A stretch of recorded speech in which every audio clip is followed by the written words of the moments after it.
Silver Valley, Idaho. Idaho. The Silver Valley is a region in the northwest United States, in the Coeur d'Alene Mountains in northern Idaho. It is noted for its mining heritage, dating back to the 1880s. Geography. Silver Valley is a narrow valley, about 40 miles 64 km in length, east of the city of Coeur d'Alene. The South Fork of the Coeur d'Alene River flows through the valley, and Interstate 90 traverses the valley between 4th of July Pass to the west and Lookout Pass on the Montana border. Several towns are located in the valley, all in Shoshone County. These include from west to east Pinehurst, Smelterville, Kellogg, Wardner, Osborne, Silverton, Wallace, and Mullen. The Silver Valley has also been referred to as the Coeur d'Alene Valley and the Coeur d'Alene Mining District. Geology. The Coeur d'Alene Silver Valley Mining District is located in Proterozoic metasediments. The mined portion of the stratigraphic column in the Silver Valley, known as the Belt Series, can be divided into 6 main formations, 3 of which have upper and lower parts.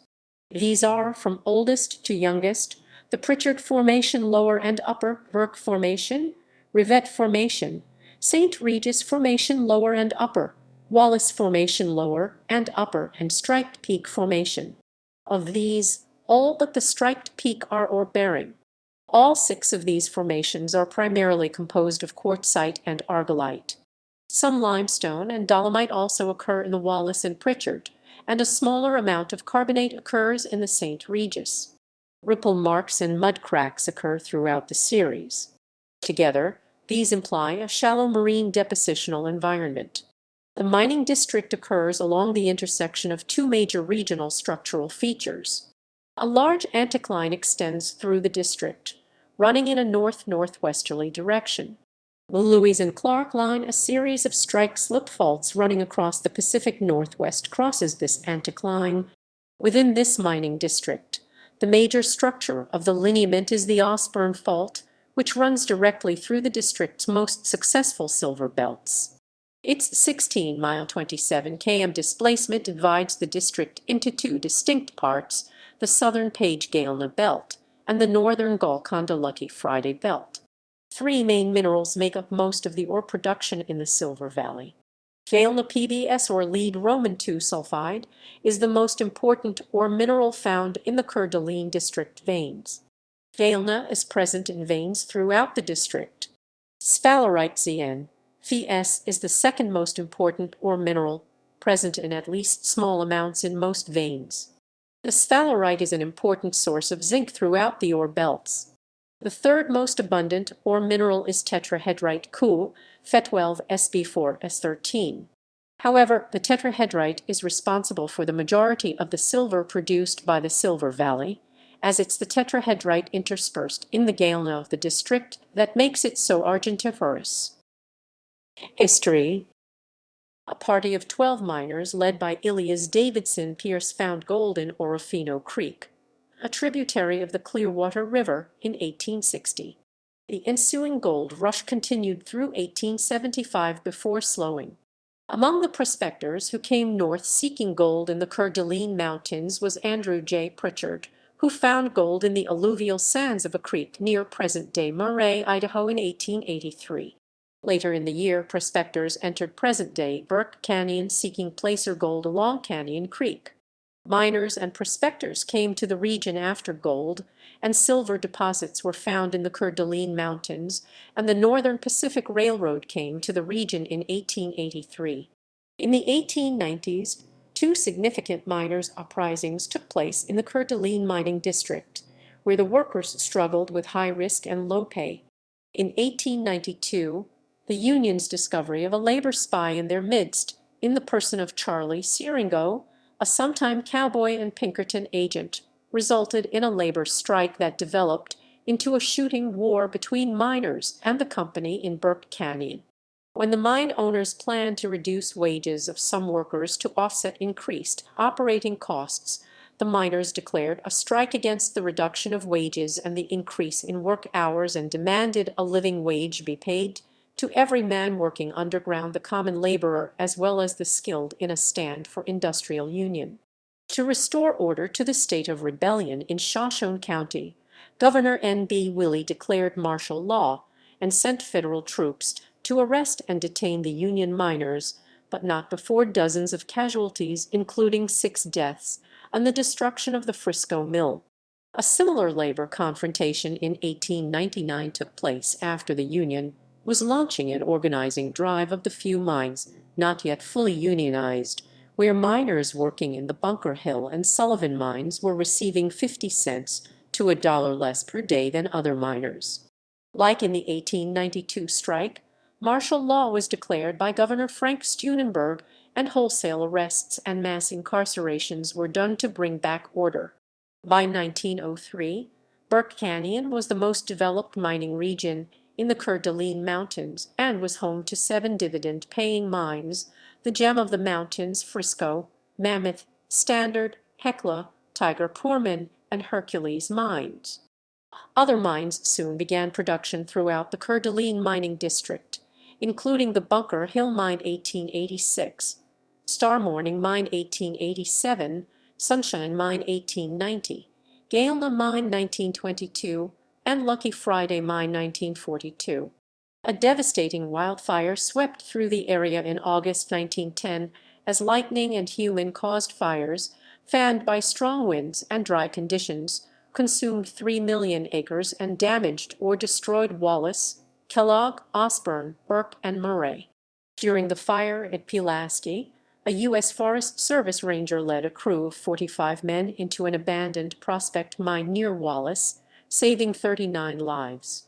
After WW2, the district included 34 concentrating mills and 24 mines. The largest operations included Bunker Hill, Sunshine, Day, Federal, and Hecla. Although miners were originally lured to the general area by the promise of gold, the primary metals mined in the valley were silver, zinc, and lead. The total quantities produced are impressive: over 1 billion ounces of silver, 3 million tons of zinc, and 8 million tons of lead, totaling over $6 billion in value, ranking the valley among the top 10 mining districts in world history. During the 1970s, nearly half of the nation's silver production came from the Silver Valley. After nearly a century of vigorous mining and smelting activity, operations were severely curtailed in the early 1980s, resulting in massive unemployment and a significant loss of population. In addition to the economic difficulties, the valley has been saddled with significant environmental challenges. A disaster at the Sunshine Mine on the day shift on the morning of May 2, 1972, resulted in the carbon monoxide poisoning deaths of 91 men. The mine was closed for 7 months after the fire, one of the worst mining disasters in American history and the worst disaster in Idaho history. While some mining operations remain, the Silver Valley has focused its future upon recreational tourism and light manufacturing.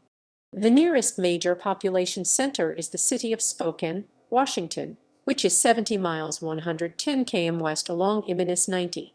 The growing recreational city of Coeur d'Alene is halfway in between. The extensive restoration efforts can be seen in the return of the tundra swans.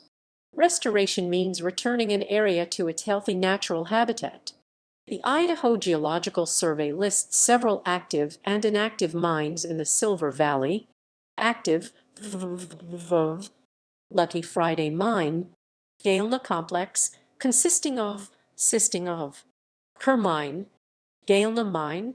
Inactive, but with resources in the ground: Bunker Hill Mine and Smelting Complex, Sunshine Mine. Outdoor recreation: there are 2 alpine ski areas in the Silver Valley, both easily accessible from I 90. Lookout Pass is at the east end of the valley on the Montana border adjacent to the freeway. Silver Mountain is 30 miles west, accessed from the Kellogg city limits by the world's longest single-stage passenger gondola, a quarter-mile 400 m from the highway. Bicycling is fast becoming a key recreational pursuit for both locals and tourists in the Silver Valley, with trails and paths ranging from easy to extreme. In addition to the challenging lift-served mountain bike trails at Silver Mountain, there are two new major bike paths in the vicinity that use old railroad grades. Lookout Pass Ski Area is also a primary staging area for the unique route of the Hiawatha Rail Trail, which begins in Montana and runs downhill through tunnels and over trestles to the North Fork of the St. Joe River, 15 miles 24 km away. The trail is named for the Olympian Hiawatha passenger trains of the Milwaukee Road Railroad, on whose abandoned tracks, trestles, and tunnels the gravel trail rests. One of the tunnels' shaft is over 1.6 miles, 2.6 km in length. When completed, the route of the Hiawatha will stretch from St. Regis, Montana to the very remote Pearson, Idaho, several miles north of Avery, equidistantly south of Mullen. The other trail is the Trail of the Coeur d'Alenes, completed in 2004. The paved bike path runs more than 72 miles, 115 km, starting from Mullen in the east. It follows the South Fork of the Coeur d'Alene River down through the Silver Valley to the south end of Lake Coeur d'Alene, passing over a historic bridge, then up to Plummer in northwest Benue County. The bike trail uses old right-of-way from the Union Pacific Railroad. Maps